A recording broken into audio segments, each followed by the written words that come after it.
Hello, and welcome to the Knitting with Cat Hair podcast.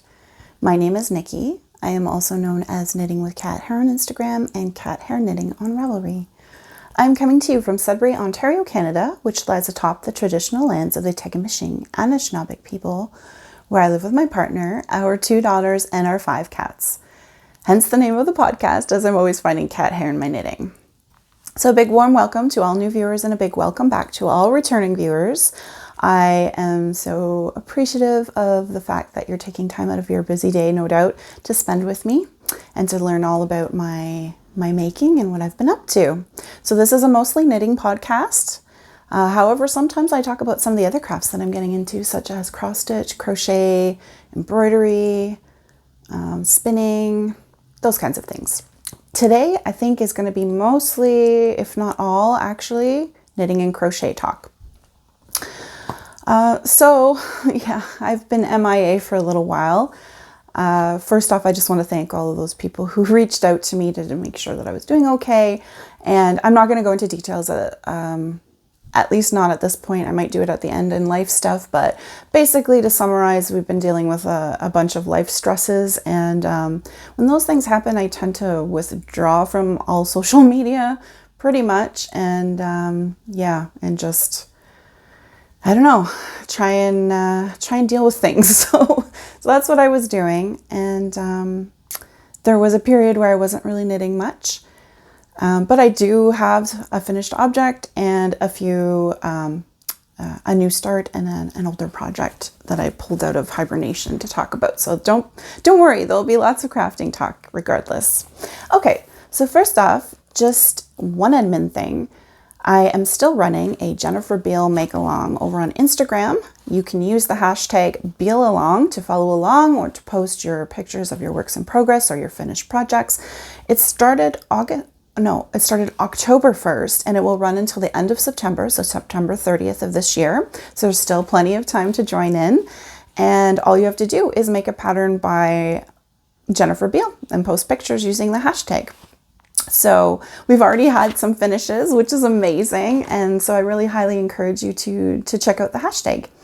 And if you don't know, Jennifer Beale is a Canadian knitwear designer. And I kind of liken her to like Canada's Marie Wallin. She does a lot of color work, texture.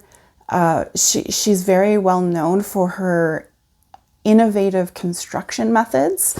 And I'm knitting my first Jennifer Beale, which I'll talk about a little bit later in the podcast. And it's been so much fun, so much fun. I highly recommend trying out one of her patterns. And they look really complicated. At least the one that I'm making looks really complicated, but it really isn't. You just have to trust the pattern and follow it step by step, and you'll be fine. It'll turn out okay. Yes. So I think that's it for all of the admin things today. So now I'll move into what I'm wearing. So today I am wearing my Samphrey, which is a pattern by Marie Wallin. And I think I finished knitting this last year. Yes, it was last year. And I love it. I just love all the colors in it. To me, it is like a watercolor painting where the colors like kind of just transition into one another. I really, really enjoyed it. It's one of her lower contrast kind of fair isle patterns. And it was an interesting make. And you can go back, and if you haven't seen my previous episodes, you can go back and follow along with my progress. It was quite the undertaking because I made quite a few modifications. All right, let's jump into finished objects. If you see me looking down, I'm just looking at my notes. And just so you know, anything that I talk about, I will leave links down below in the description. I've had a few people comment that they haven't seen the description notes or whatever. Sometimes you're going to have to click. There might be like a little arrow or a ... that says more or something like that. You might have to click on that to be able to see them all. And I'm not 100% sure if when you're viewing on a television, if you're able to do that. I don't know. I usually watch my podcasts on a tablet, so I know the little down arrow is there, but I don't know about television. So anyways, if you have any questions, you can always ask me and I'll point you in the right direction. And I'm not sponsored by anybody. I just talk about what I love on this podcast. Okay, so first off, I only have one finished object to talk about today, but it's a big one. So I did finish the Haust cardigan that I was making for my partner.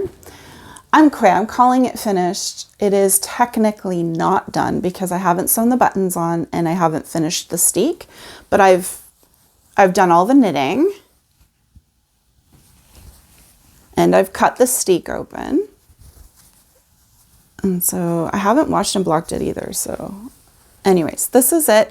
It is knit up in 3 different colors of Alaphos Lopi, which is is it a super bulky? I can't recall. It's a very thick yarn, an Icelandic yarn that's very rustic, very warm, and my partner's not sure if he's gonna wear it. I think he will if he wears something underneath of it, but like just on like bare skin or whatever, he wasn't a huge fan. And I get that. This is like one of the more rustic yarns there are, in my opinion, at least the ones that I've tried so far. So yes, it's so beautiful though, isn't it? So it's got 3 different colors, like I mentioned. I think this one is called Highland Green. This light kind of peachy beige is called Wheat, I think. And then this one is called Apricot, I believe. Let me just double check that in my notes, that I'm not misleading you here. I lost my page.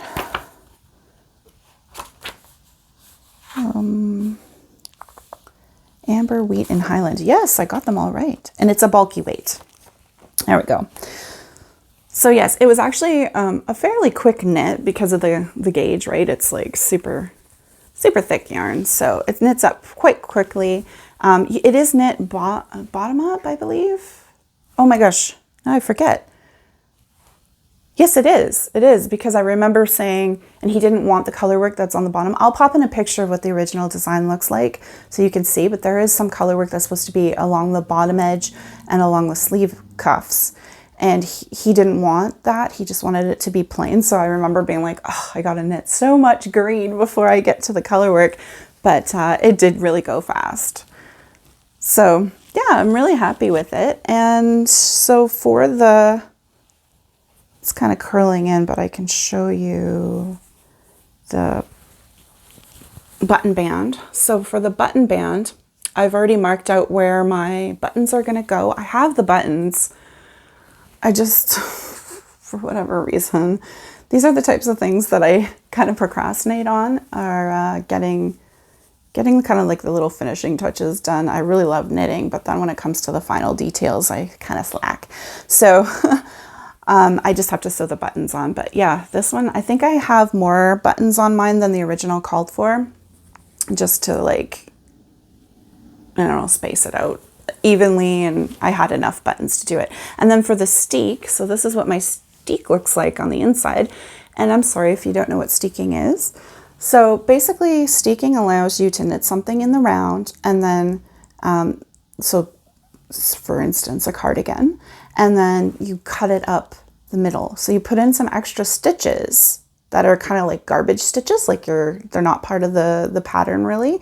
And you cut those afterwards to open it up. And so this is like the cut edge.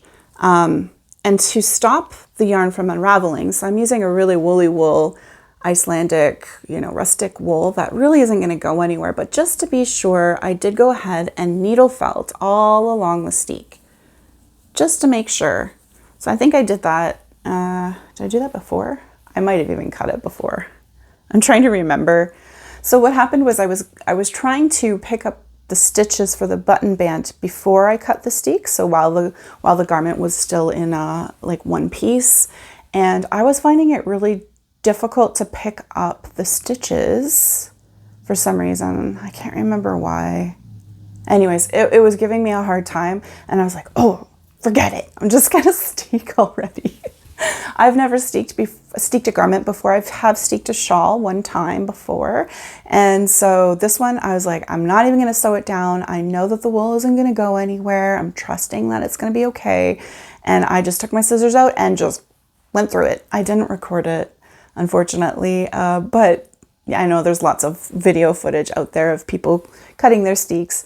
But yeah, I wasn't even scared. Honestly, I was just like, I just want to get this thing open so I can pick up the stitches easier. And then, yeah, and then I picked up the stitches for the button band. And what else? So in terms of modifications, this was a kit that I got from Galt House of Yarn, which is a Canadian, I think they're in Cambridge, Ontario, little yarn shop, and they have a lot of kits for Let Lopi, Elefos Lopi, Plotu Lopi, a lot of kits, and they also carry the Lopi books. So this pattern was out of one of the Lopi books. I can't remember which one now, and everything will be linked down below. And word of warning, they're not very size inclusive. I find these Lopi books not very size inclusive. So this one went up to an extra large, I think, or an extra large at most. Either way, it wasn't big enough, so I had to kind of add in some extra stitches to make it larger. I wanted to make sure it was going to fit over top of a garment. Didn't want it skin tight. So I added in 12 extra stitches, which is 2 pattern repeats, and that seemed to work out fine. And I don't know if I had to, I'm trying to remember. It's a little while since I finished knitting this, and my memory, like I've mentioned in the past, is kind of like a goldfish. And so I can't recall if there were other changes I had to make. I probably had to adapt the numbers to make it work, kind of thing, but it wasn't hard. I managed to do it just fine. So yeah, I'm pretty happy with it, and hopefully I can get those buttons on soon. And then I think I still have to look up how to do it. I haven't researched how to do the whole like sewing down the ribbon on the steek, which is what I think I'm going to do. So I have to like kind of look into that, but I also need to get the ribbon to do that as well. And I know the woolly thistle in the States carries some like authentic Norwegian woven ribbon, which would be really cool. But I might just go with something local. Yes. And I mean, he's not going to be wearing this anytime soon now, so I have until the fall to get it to get it fully finished. So that is my one and only finished object for today. It would make a really pretty pullover as well, like without the cardigan opening. But he already has a couple pullovers, so I thought I'd try something a little different. And like I've mentioned in the past, I've been working him up to more rustic yarns. And I thought, like I said, a cardigan would be a good option because he could wear things underneath it, but still have that woolly goodness on the outside. Okay, so that's my one and only finished object, but I do have a half finished object, and you guys haven't even seen this because I cast it on. I can't remember when, but it was after I filmed the last podcast anyways. So here I have one finished sock. The pattern is called Beatrix Socks. It's a pattern by Sabrina Justine. I have made this pattern before. Actually, I see one right there. Just a sec. Oh.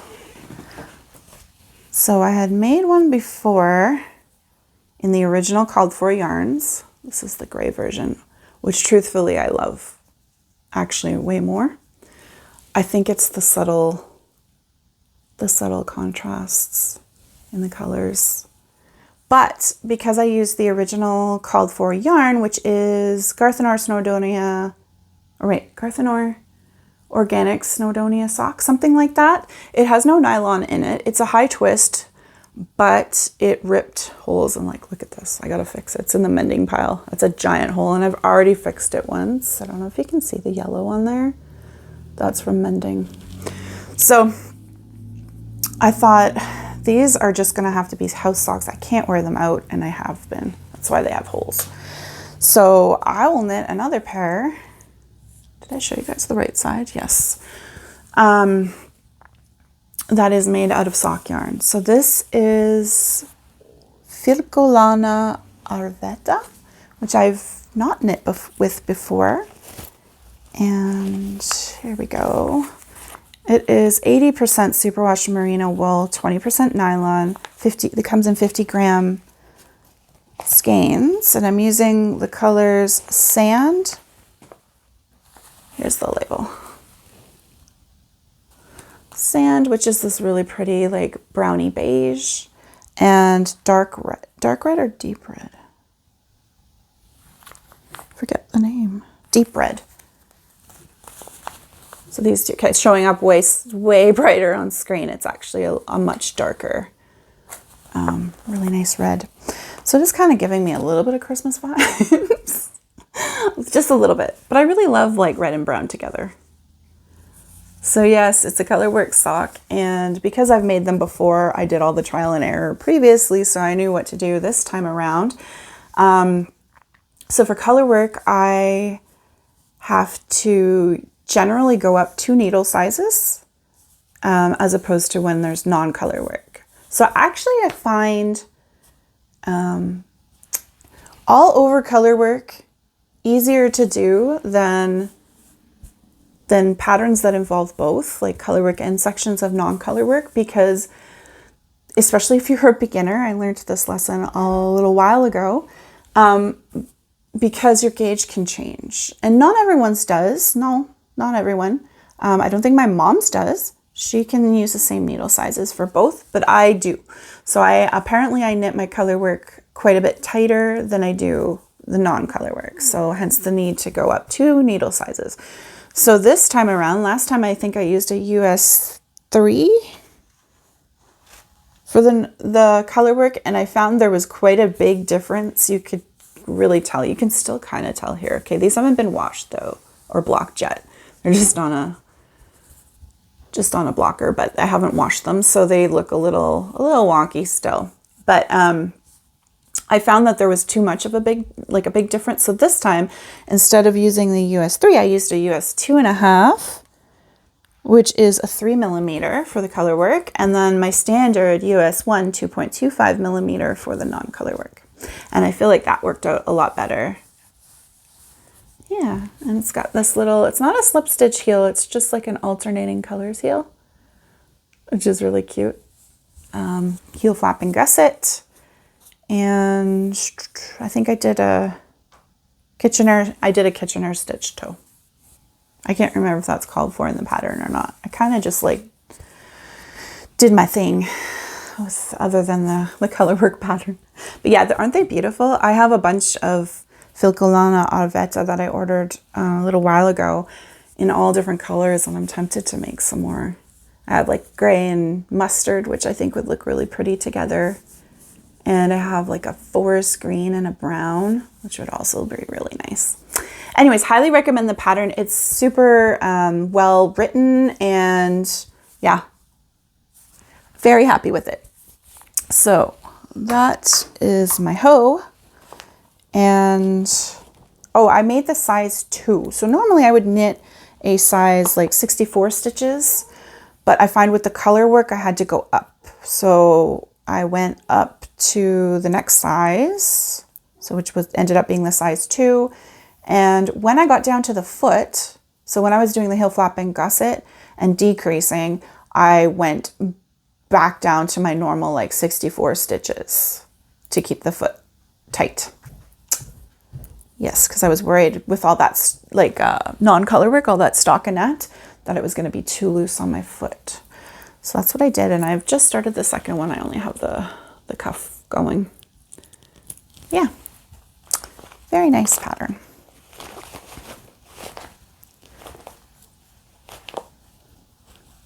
Okay, now let's move into the works in progress. So we'll start with, where is it? Here it is. No, I didn't throw my bag. So the socks are housed in this adorable little pudgy bee bag. This is by My Nail Crafts, which is a Canadian store. Can't remember if she's on Etsy or has her own website, but I will link it down below. It's a really nice linen bag. And she has little pockets in it. It's very well made. Okay, and then housed in this bag that I made myself, This is just a crocheted granny square bag.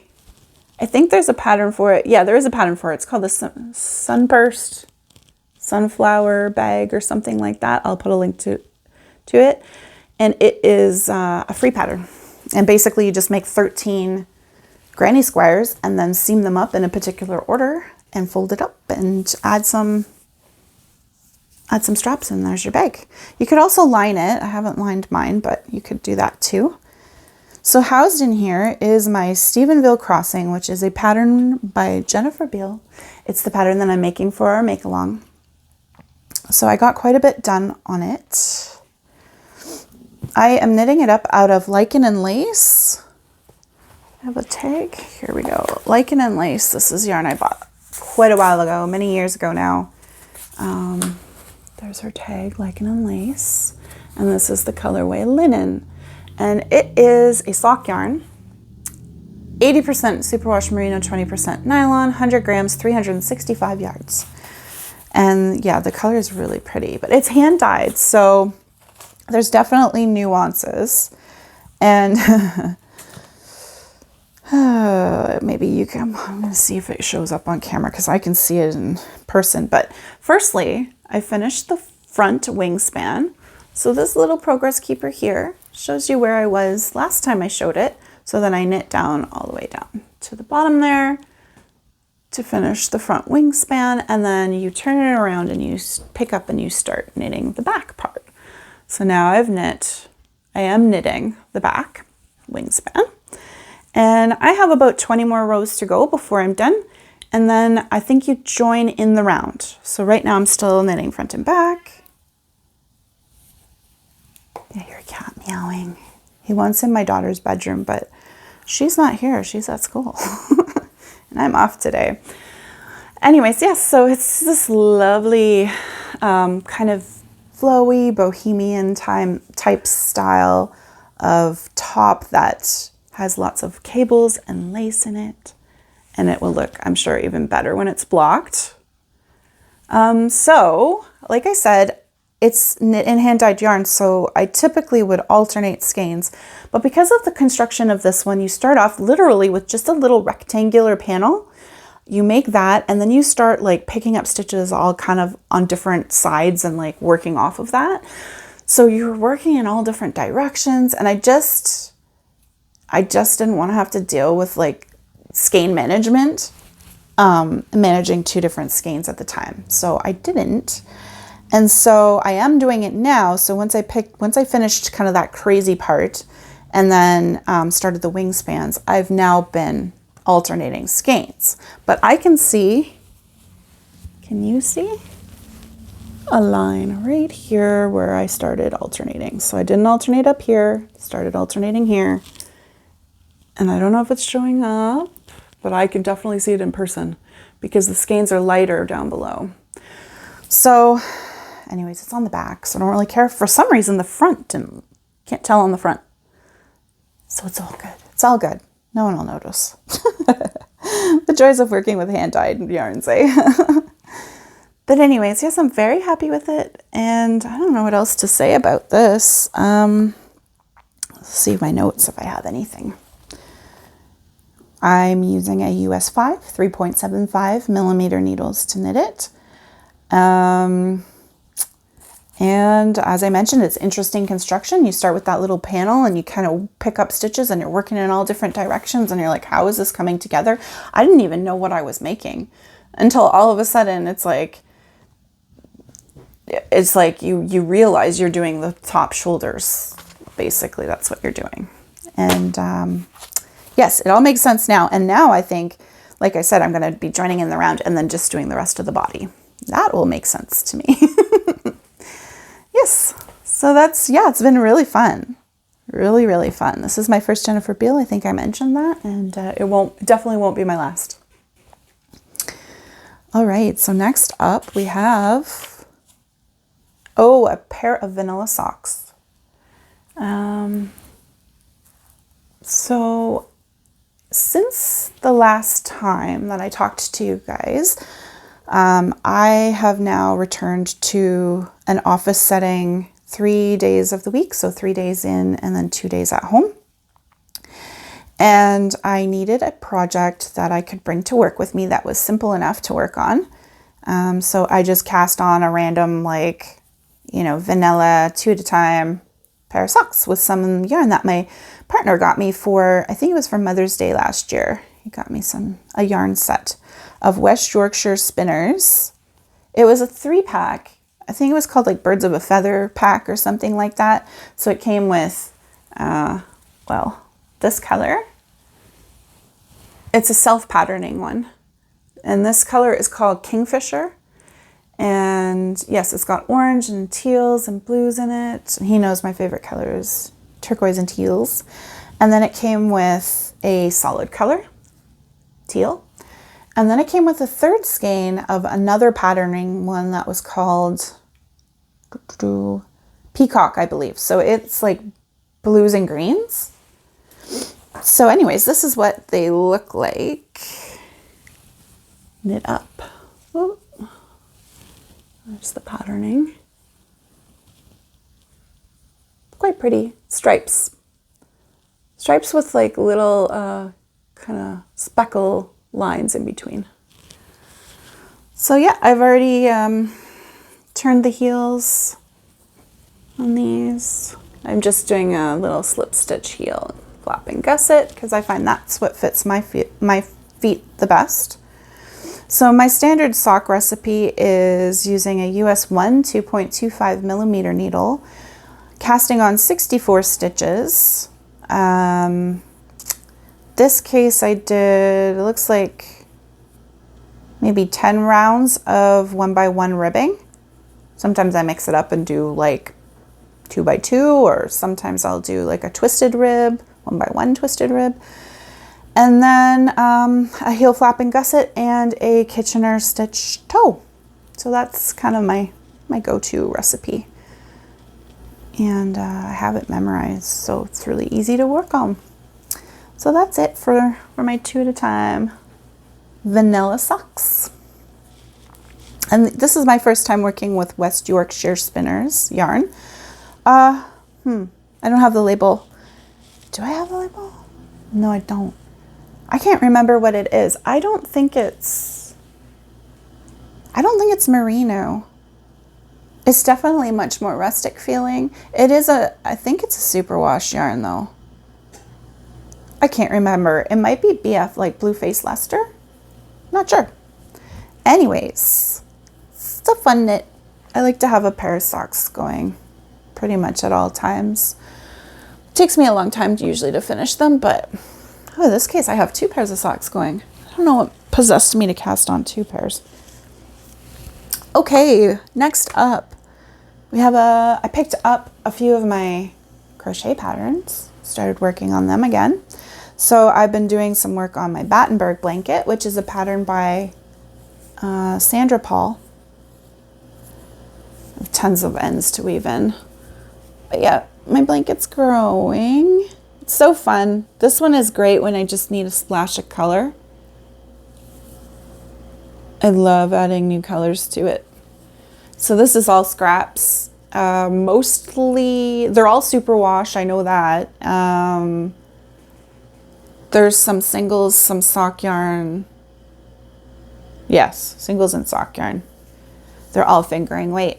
And then the cream squares are all they're a superwash undyed yarn from Acme Fibers. You can buy large quantities of yarn from them, like big yarn packs. Basically, the more you buy, the more you save.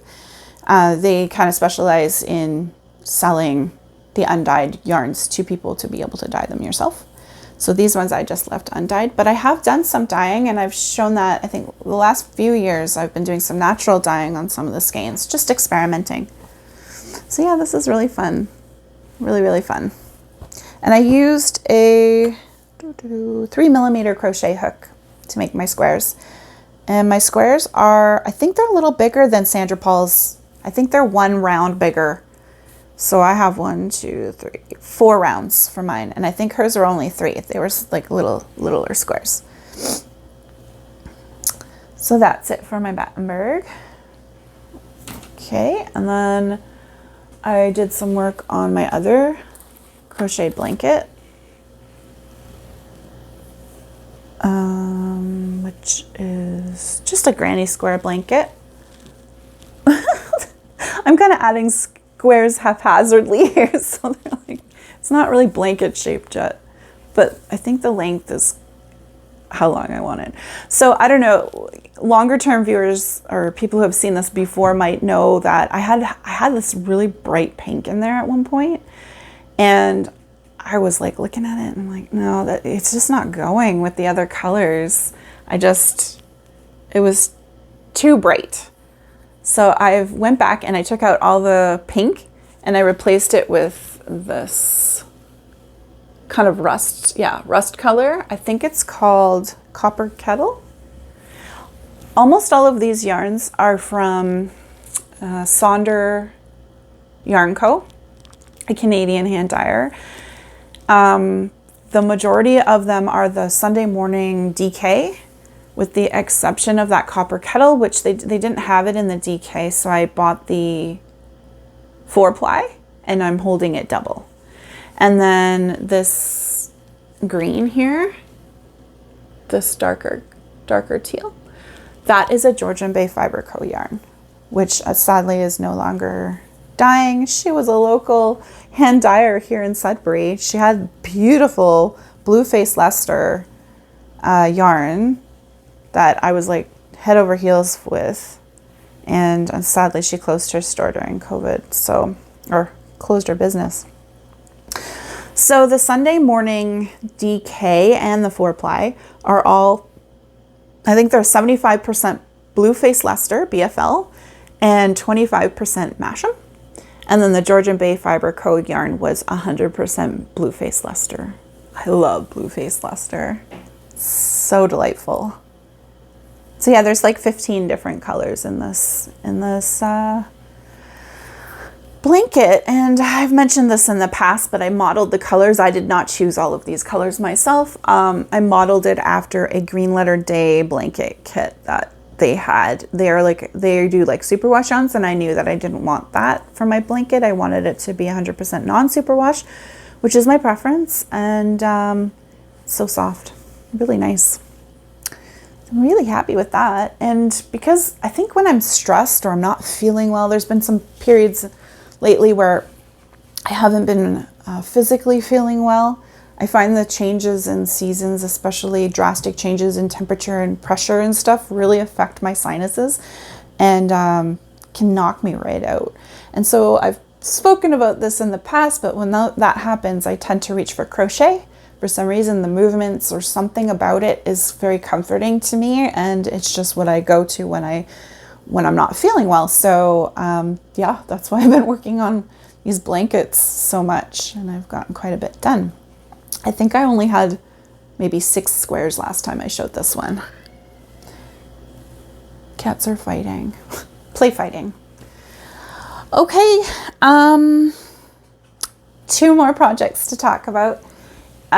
So I went ahead and I'm starting to feel, because it's, spring is coming, and I'm starting to get into that mood of like wanting to think about what I want to enhance my spring and summer wardrobe with. And so I have been wanting to make a pattern by, what's her name? Sorry. I know her name's Helena or Helene? Fabel Knitwear, that's her name. Her company name. So Fabel Knitwear does a lot of very, how would I describe that? Fairy tale-ish, folklore-ish, kind of whimsical, very, if I had to generalize, feminine, lacy, flowy patterns. And I've been wanting to make one of hers for a really long time. And so I was thinking about something that would work underneath the linen dresses that I have for summer. And I decided to cast on for her Folklore Ruffle top. So I'll pop a picture in of what the finished top looks like. It's really pretty. It's got it's very peasant, almost like peasant blouse-ish. And it's got some embroidery, some freehand embroidery along the V-neck or the opening. which I think is really pretty and lends itself to an opportunity to be very creative or to omit it. Like you could just leave it out as well. I'm not sure what I'm going to do, to be honest. So I've cast on, I'm using Drops Kid Silk. I have a whole bunch of Kid Silk in this off-white color. So I think this is a 70. I'm going to pull up the tag because I can't remember now. Does it say? Huh. Okay, I don't see the percentages unless I ripped it off by accident. I want to say it's like a 78% mohair, 22% silk or something like that. Anyways, this is the label here, Drops Kid Silk. It's quite soft.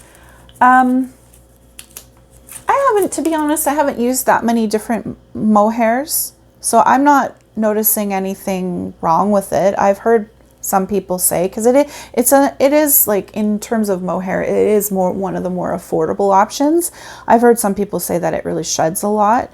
I haven't really noticed that. I don't know. The one thing I did notice, and I don't know if this would have happened with any kind of mohair, is that I had to rip out a few times, and when you re-knit with it, the fuzz from the mohair like kind of balls up. It was getting into little balls. So I don't know if that's the fault of this particular mohair or just mohair in general. But anyways, I don't think you can tell. It's right at the bottom anyways. So this top is knit bottom up. And this is what I have so far. So you start off by casting on a large number of stitches. Whoops. And then you do a decrease row, and it creates a little ruffle. And then you go in and make, I think in the original she uses 2 different colors, and she does more of like a mosaic ribbing. I've chosen to just use 1 color, and I've done just the 2x2 rib. I think I did 10 rounds. She does 20 in hers. But because it was mosaic, I wasn't sure if it would work out to the same thing, and I think it did. Because in mosaic, you're only knitting, you're slipping stitches, right? You're slipping stitches along one row and then knitting them on the next. So it's almost like doing a half a row. So I don't think she had like double this. I'm positive she didn't. So I'm pretty sure the 10 worked out. So yes, very pretty. And the gold that I'm using, beautiful gold, is Georgian Bay Fiber Co. again. Some leftover of her Bayfield fingering that I had. This is all I have left. You only need, it says 20 grams of the solid color. If you're just doing 1 color, if you were doing the 2 color, you need 10 grams of each. So I have more than enough to finish this off, because there's some color right along the shoulder, I guess, right before the ruffle on the shoulder, and then there's some embroidery along the neckline and maybe something across the top. I'm not entirely sure. But anyways, yes, I'm really enjoying it. It's pretty mindless now because I'm at the point where I'm literally just knitting in the round stockinette and for like 28 centimeters or something, and then I will, I believe, separate for sleeves or something. I'm not entirely sure how it's constructed, but yeah, it's nice. It's flowy, it's light, and I think it will look really darling underneath my linen dresses. I've seen people wear it over top of dresses as well, because it's very sheer, right? Like, I don't know if you can see how sheer it is. Let's see. You can see my hand through it. So I would definitely have to wear something underneath it. But it does look cute over top of dresses too. I've seen a couple posed like that. Very sweet. And I might make more. This might not be my last one. You could do it in, instead of doing mohair, you could do it in, you know, a solid as well. Like a merino or a BFL or something like that. It won't be as flowy, but you'd still get the same similar shape. I don't know, still be pretty. So I'm using a, what size am I using? US 4, 3.5 millimeter for the mohair parts. And then you go down 2 sizes. So I'm using a US 2.5, 3 millimeter for the BFL. Wait, did I go down 2 sizes? Huh. Yes, I did, because it would have been 3 or 2. Anyways, yes, so you actually go down for the thicker yarn, you go down in needle size. And the thinner yarn, you use the larger needle size. And I had to go down 2 needle sizes to get gauge. Actually, I haven't measured it to be sure I'm actually on gauge, but I know that the one sheet, like the needle sheet original designer used, were give me a much larger gauge with this mohair. Larger, is that the right word? I was knitting looser, so I had to make it tighter, which is often the case for me. I'm a pretty loose knitter, I guess. Okay, so that is my Folklore Ruffle top, and I'm knitting the 5th size, which is like the extra large, to accommodate my 46-inch bust. Okay, and now finally the last project that I'm going to discuss for today, housed in another bag by My Needle Crafts. There's a lot of cat hair on it. This is the fox bag, isn't it, darling? So cute. I pulled out my Bolan. So this is another summer top. This is by Leila Raven, and I'm knitting it in the original called for yarn, which is Quince & Co. Sparrow.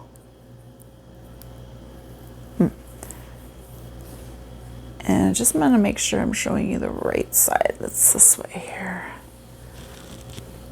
So this is how it goes. I'll pop in a picture of the original pattern so you can see what it looks like. It's an interesting construction as well, because you knit this way, but when you construct the top and wear the top, it goes this way. So I think you knit like 4 panels and then you join them in the center and on the sides, I think. Haven't done it yet, so I'm not 100% sure, and I didn't read ahead because I don't do that. And I know I made a mistake. I remember finding it last year somewhere in the lace, but this is the back panel, so I'm not too worried about it. I'm not going to rip back, but yeah, it's pretty. It's the colorway is Copper Penny, I think. Oh no, just Penny it's called. And it comes in these tiny little skeins. I think they're 50 grams. Yes, 50 gram skeins. Look at the drape on that. Woo! And there's the label. 100% linen, and it is a fingering weight, I believe. Maybe it's a light fingering weight. Can't remember now. And I am using US 4 needles, 3.5 millimeter to knit this. And so yes, I'm looking forward to picking this up, putting this back into my rotation, because I'd really like to have a few more summer tops to be able to wear this summer. This is my first time working with 100% linen, and it's definitely dry, like ropey. It isn't soft, but I've heard that the more you wear it, the more you wash it, the more it kind of softens up. So I'm looking forward to that, because it's not super unpleasant. I don't know. I'm not that fussy, to be honest. And I don't really have like any allergies or itch factor kind of for things. Like I'm wearing, this is Jamieson's Shetland Spindrift. I'm wearing it next to skin. It doesn't bother me at all. I can wear La Lopi next to skin. So yes, I think I have high tolerance. All right, so that is it for all of my works in progress. So as I mentioned, I don't think I'm going to go into details about all the kind of crap that we've been dealing with over the last few months. I just don't want to recap it. It's just, once I get started, it just gets me irritated because we're still dealing with things right now. So I'm not going to get into it. So instead, I think what I'll do is I'll talk about some of the things that are bringing me joy these last few months. So it's only been recently, I would say like the last week, where I have started returning to watching podcasts again on a regular basis. I have so much catching up to do. But what I found in my return is that I'm really looking for those podcasts that I find that are like kind of like nature inspired, slow making, slow living, kind of at a slower pace, vlog style maybe. Yeah, those things that they bring me comfort and they like relax me. So when I'm stressed, it helps. So the podcast that I've been really enjoying, and I had quite a bit of catching up to do. And she's you probably know her. She's not like one of the smaller podcasts that I normally mention on here. She has, I think, almost 10,000 subscribers. But the podcast is called Fiber Track, and it is hosted by Sarah. And some of the things that I love about Sarah's podcast is that I find it very, very inspirational. I love that she's multi-craftual. Is that even a word? Multi-craftual? She does lots of different crafts, lots of intentional making, slow making. She talks about even some recipes that she's making. She sometimes films outside in nature, which I really appreciate as well. I just find that very grounding. And yeah, she's just very thoughtful. She does a lot of quilting, and that's something that I've been interested in trying. I bought a kit last year for my first beginner quilt to make, and I have not delved into that yet. But I find it really inspirational to see what she's doing and to learn from her. She's very honest about things that don't work for her and the things that do. So I find that very, very helpful. And of course, she knits with all the rustic yarns, and she makes beautiful things for not just for herself, but for a lot of her family members as well. And she's currently knitting The Yell by Marie Wallin, which is on my to make list and I swatched for last year. And I'm really loving the colors that she's using. She's gone rogue. She's decided to choose her own color palette, and I love that. And seeing her trial and error. And I think she was talking about how she actually developed a scent palette to kind of inspire her with her color choices, which I think is so interesting and unique. I don't think I've ever heard anyone say that before. So that was really interesting. So anyways, yeah, Fiber Track. I highly recommend, if you haven't seen her podcast, I highly recommend you check her out. Of course, I will put a link down below. I've also been listening to a lot of audiobooks, and like a lot of audiobooks recently. And I've discovered a new author new to me, who is kind of reminiscent of Kristin Hannah. So if you've ever heard of Kristin Hannah and her very popular book called The Nightingale, or Four Winds, I love both of those books so much. When I discovered Kristin Hannah, which was on a recommendation by another podcaster, I believe it was Maggie of Sandra Knitting and Reading podcast. I'm pretty sure that's where I first heard about Kristin Hannah. Yeah, I couldn't get enough of her. I was just listening to every book I could find on audiobook by her. And so then I ran out. And so more recently, like I said, I discovered Martha Hall Kelly. I can't remember how I discovered her, to be honest. I don't know if I owe someone a credit here or if I just found her in the audiobook section. Anyways, if you like Kristin Hannah, I think you might like Martha Hall Kelly. So she does historical fiction. The books that I've listened to so far, I've listened to 3 of them. I would highly recommend checking out Lilac Girls first. There's some some hard things in it. It's not like overly graphic. It's not overly graphic. It's not overly sexualized. There's a lot of like strong lead women characters in it. This one, Lilac Girls, takes place during the Second World War. Yes, the Second World War, and kind of spans through 3 different women's stories and how they kind of intertwine them. And yeah, it was very good, very, very good. And then I listened to The Golden Doves after that one, which also takes place during war. Was it World War II? I think it was World War II. Different girls, different storyline. Kind of reminds me of the Nightingale. So yes, if you liked the Nightingale, you would probably like the Golden Doves. And then the last one was Lost Roses, and that one picks up and kind of goes into story about some of the relatives from the Lilac Girls book and like what their storylines. It was good too. It was good. It was really good. It just wasn't as good as Lilac Girls, I think. But anyways, so yes, I've really been enjoying Martha Hall Kelly. And I also I've been listening to a lot of books, but another memorable one, which is an oldie but goodie, is Where the Crawdads Sing by Delia Owens. It was so good. I really, really enjoyed that book. Yeah. Highly recommend that one too. Anyways, if you're looking for stuff, if you're looking for books, and I listened to a few that were not that great, so I'm not going to recommend them. I'm not even talk about them.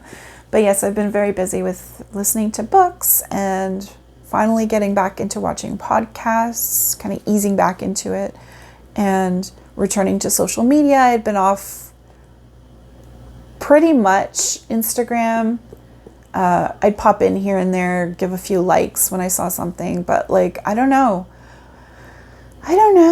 My brain was not in a good place. I just was not feeling, I wasn't feeling settled, I think is the best way I can explain it. So I just, yeah, I'm sorry if you know, if to anyone out there that's felt like I've neglected them or haven't been, you know, as talkative with them as I normally would be. It is absolutely no fault of anyone. And it's not that anyways, it was totally me. It was just the headspace I was in. I just needed to step back, and sometimes we have to do that. And now I've returned to social media, and like today, for the first time, I really feel like, I don't know, I saw some things on there that really brought me such joy. Really simple things, just people getting outside for walks. It just brought such joy to me, taking us along and letting us see some of the greenery and flowers and things that are blooming and stuff. It just, yeah, it was really nice. What else? Life stuff, without getting into any of the negative things. So life stuff, we had Easter a few weekends ago. It was just our youngest at home with us that weekend, and although she has not believed in the Easter Bunny for many years now, she's 14, she still enjoys when we hide chocolate for her. She gets a little basket and she puts her little bunny ears on every year. I don't know how long this is going to continue for, but she comes downstairs and looks for eggs. And this year we did it on the Monday, the Easter Monday, and that was April Fool's Day. So what we did was, because I always prank her on April Fool's Day, and I didn't know if she'd even realize it was. So anyways, she came downstairs ready to look for eggs or whatever, and I said, okay, I'll look really hard this year because Dad and I, you're older now, so we really tried hard to hide the things. So you gotta look really hard. So she's looking all over the place. She's not finding anything at all. And she's going from room to room, not seeing anything. And then she's like, did you guys even hide anything? And I'm like, do you know what today is? She's like, April Fools. I'm like, April Fools. And I'm like, we hid them outside this year. So the night before, we had gone outside right before it got dark. And I had, from years ago, I still had the plastic eggs that you put you know, candying or whatever. And so we used those outside and hid them all around. And so she was amused. I like to prank her.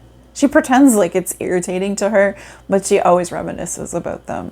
We talk about what my best pranks were. Anyways, if you have a good prank, let me know down below in the comments. I love new ideas because I'm running out. And I'm starting, I feel like I've started to reuse some of my ideas. This one was a good one. I remember when they were littler, much littler, and the same thing happened where Easter fell on April Fool's Day, and I had filled those plastic eggs with gross things. Like one of them had like a hairball, not a hairball, like a bunch of fur from a cat, kind of like brushed their fur and like shoved hair in it. Another had like black licorice treats. So I got those, I forget what they're called, all sorts. Our kids hate black licorice, but they'd never seen all sorts before. And you know how they have the different colors on them, like the pink and the yellow and stuff. So they didn't realize they were black licorice. So I put those in there, and it was hilarious watching them eat them. I filled one with cat treats. One had a cat toy in it. Anyways, it was really fun. I don't know what I'm going to do next time. I guess next time they'll probably be too old for this stuff, but it keeps me young too. So anyways, yeah, give me your best pranks. I'd love to know. And, or tell me what you're making. I'd love to hear what you're working on and what's been bringing you joy. Yeah, it always helps to share joyful moments. Okay, I think I'm going to leave it there. And I just want to say thank you so much for spending time with me. And I hope that you have a wonderful next 3 weeks. Hopefully I'll be back in 3 weeks. That's my plan. And yeah, until then, happy making. Bye.